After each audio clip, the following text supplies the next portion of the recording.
Utilisation de la canne d'arpentage, on allume en restant appuyé ici, voilà, sur le bouton ici présent, ça va démarrer. Pour allumer l'antenne, on appuie ici, voilà, donc on attend. Et on règle notre système, là, bon, il y a la cale, on met la cale et on règle à 1,80 m.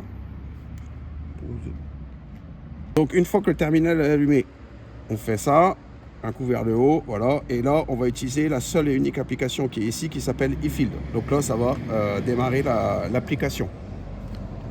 Donc quand on arrive dans cette page, ce qu'on peut voir, hein, c'est l'état de la batterie de la tablette en elle-même, mais aussi on va voir l'état de la batterie de notre antenne. Donc là on a 94%, pas de problème. Ce que je dois faire, c'est créer un projet. Voilà, où on va regrouper l'ensemble de nos parcelles. Donc par exemple, là, moi je vais faire un test à Wary. Donc là, je vais l'appeler test Wary. Hop. Voilà. Et donc, décidément, voilà. Et donc on touche à rien d'autre. On fait accepter. Et ce qui va se passer, c'est qu'on va voir que en haut, notre projet est bien test Wary. Ensuite, pour prendre mes points, j'ai simplement appuyé sur topo, voilà. Et je vais ensuite créer mes parcelles. C'est la première chose à faire. Donc, on va sur code. Voilà, on fait nouveau en bas. Donc, admettons, moi, je vais vouloir faire 2 parcelles. Donc, on les crée. On appelle la première P1, par exemple. Et je me mets bien en ligne. Je fais accepter. Je veux en faire une deuxième qui s'appelle P2, je fais nouveau. Je l'appelle P2. Je la mets en ligne. Accepter. Voilà. Maintenant, je vais pouvoir commencer à faire ma première parcelle P1 et à l'arpenter. Donc, je clique dessus et je fais accepter. Voilà. Donc là, je suis bien à côté de code marqué P1. Ça veut dire que j'ai arpenté ma P1. C'est ici, avec ce bouton qui peut se déplacer, qu'on va prendre les points. Ici, il est rouge, c'est pas bon. Ça veut dire qu'il faut que je calibre. Ce sera à faire au début. Donc, quand c'est rouge, c'est pas bon. Donc, il y a juste à faire cette manip. Voilà, on incline de 30 degrés, c'est expliqué, et ça passe en vert. C'est possible qu'il fasse le faire plusieurs fois au démarrage. Vous voyez, là, elle est déjà passée en rouge. On va le faire souvent 2 ou 3 fois, et après, le système sera bien initialisé.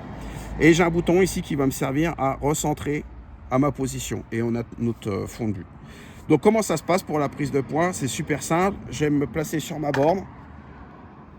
Je clique ici. Donc là, ça m'a pris mon premier point. Donc, je peux zoomer. Ici. J'avance avec ma canne. J'allais à mon autre borne. Je clique ici. Et ainsi de suite. Voilà. Là, j'ai pris 3 points. J'ai à ma 4e borne. Je clique ici. Donc, là, j'ai fini le tour de mon champ. J'appuie sur ce bouton. Fermer la polyligne. Je fais oui. Donc, ma parcelle P1 est maintenant terminée. Maintenant, quand je veux passer à ma parcelle P2, je clique sur code. Je fais P2. Je fais accepter. Et je vais pouvoir reprendre à nouveau une nouvelle parcelle. Donc, je vais pointer ici à chaque fois. Si vous prenez un point et que on entend, il y a eu le bip, vous prenez le point et que vous vous rendez compte que vous avez raté, que c'était pas la bonne chose, vous cliquez ici et il vous demande de supprimer un point, vous faites oui. Et en fait, ça va vous supprimer le dernier point qui a été fait. Voilà pour l'ensemble. Autre point à retenir, c'est que quand vous allez avoir des champs ou que c'est qu'il y a des courbes, vous devrez prendre un point tous les 5 mètres. Donc pour ça, en fait, vous cliquerez ici, vous avancez de 5 mètres, vous recliquez et ainsi de suite. Comme ça, et vous cliquez, vous faites bien la courbe, et après, vous aurez une courbe comme ça qui sera propre. Voilà. Et quand vous avez terminé, c'est super simple, vous appuyez sur ce bouton-là, on reclique encore en arrière, on reclique encore en arrière, et il nous dit éteindre le récepteur et quitter, donc on fait ça. Et là, du coup, ça va éteindre l'antenne.